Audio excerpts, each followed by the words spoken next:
सबर करो, बोला धक्का बुक्की नहीं करने का, आराम से लेने का। हाँ।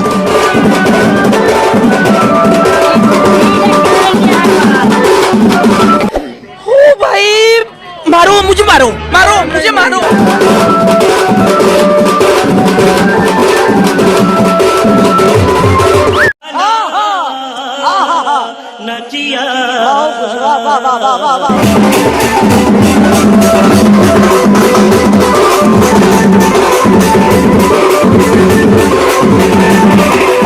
कितने तेजस्वी लोग हैं हमारे पास, कितने शानदार विचार रखते हैं जी।